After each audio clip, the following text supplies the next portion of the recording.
Hello and welcome to Organic Edible Garden. It's autumn and the soil's still warm, so now's a good time to get in your winter veggies. And during winter, we focus on things like your green leafy vegetables and your root crops, rather than summer where we focused on a lot of fruiting crops like tomatoes and cucumbers. And one really healthy way to get your winter veggies in is through a green smoothie.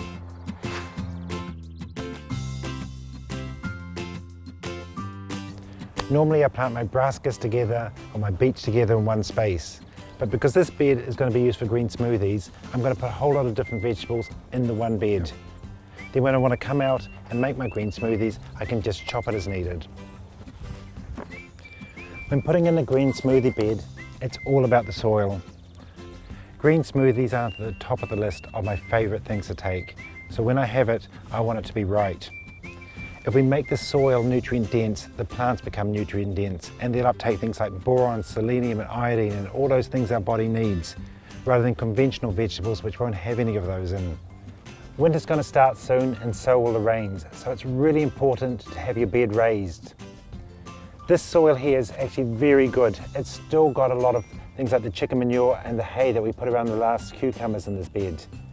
However, I'm going to add some more carbon in the form of compost. Not only does this increase the nutrients, but it helps with things like compaction over winter. The compost I'm using comes at my chicken run, which is rich and black, but any good compost will do. Also, we're going to add things like volcanic rock and seaweed and worm castings, and this will give us 72 minerals in our soil, which will make the plants nutrient dense. The only difference between growing vegetables in winter and summer is the amount of nitrogen we need to put in the soil. Because most of it is green and leafy, we need a big boost of nitrogen, and this can be done through animal manures. Today we're using chook poo, but you can use cow manure, horse manure, or even sheep pellets. Next we're going to put some rock dust on the soil. And what we'll do is we're just going to lightly agitate it in. We don't want to dig over the bed, because we want all the nutrients to go down with the rain into the soil. We won't put things like a nitrogen source on yet, because if I do and I plant something like a brassica against that chicken poo, it might burn the stem.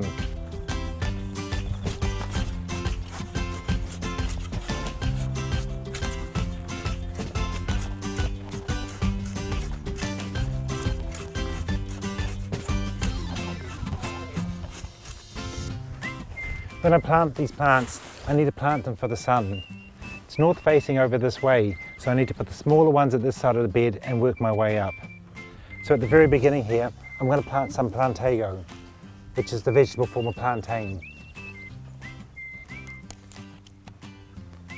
Because the plantago doesn't grow so tall, I can plant them reasonably close together, probably about 15 centimetres apart.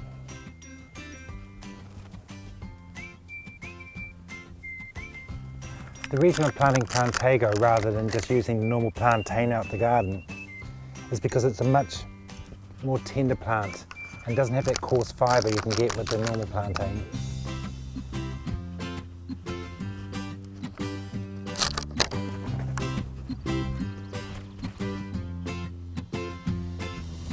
Next we're going to plant some celery.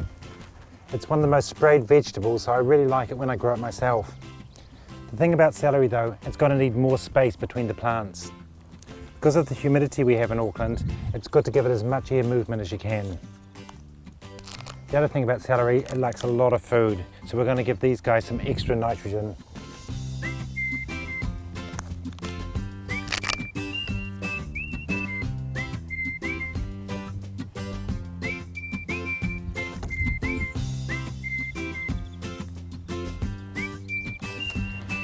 Next we're going to grow some kale, which is one of my favourite vegetables, but it can be quite difficult to grow like any brassicas at this time of year because of caterpillars and white butterfly.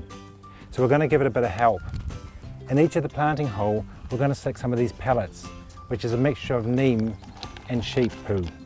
By doing this, it'll be absorbed systemically and will give the plant a bit of a better chance because butterflies won't want to land on it.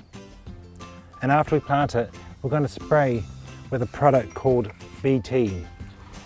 This is a form of fungus that occurs naturally on the plant and is sold as organic caterpillar control, or as I call it, no more caterpillars.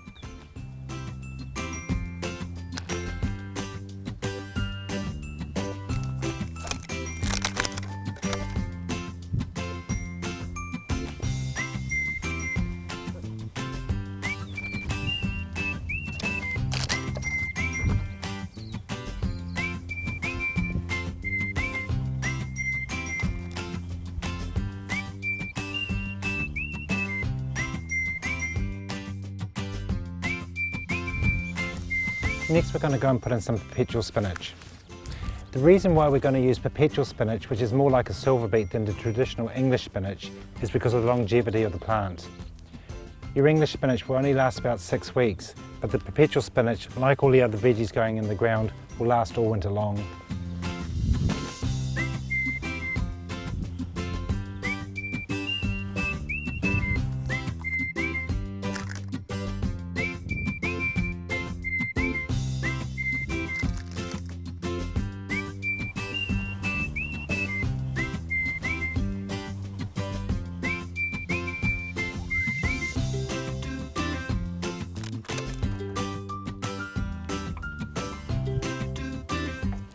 You can add any of your favourite vegetables to your green smoothie bed.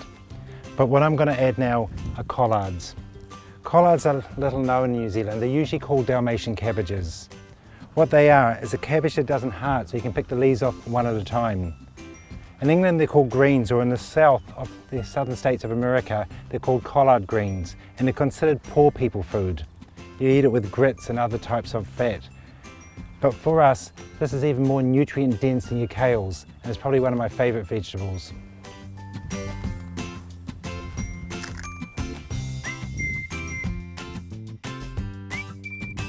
I'm only putting 4 of these collards in the space because they do get quite big and I don't want them overcrowded. Also, 4 plants of collards give you a lot of leaves.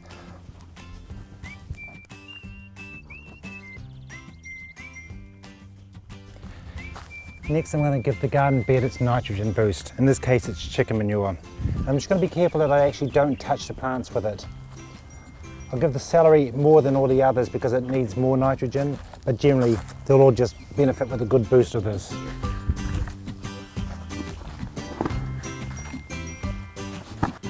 I'm going to water the bed for 3 reasons. 1, the soil is still quite dry. 2nd, watering beds in the plants and gets them going better. And the 3rd thing is, I want to release that neem so the plants can take it up systemically, and unless I water it, that won't happen.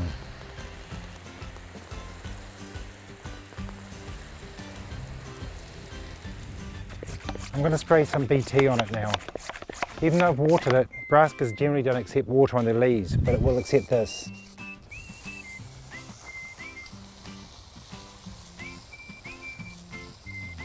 And a bit of BT on the collards as well. And whatever's left, I can spray on things like my mint or any other vegetables that are getting attacked by caterpillars this time of year.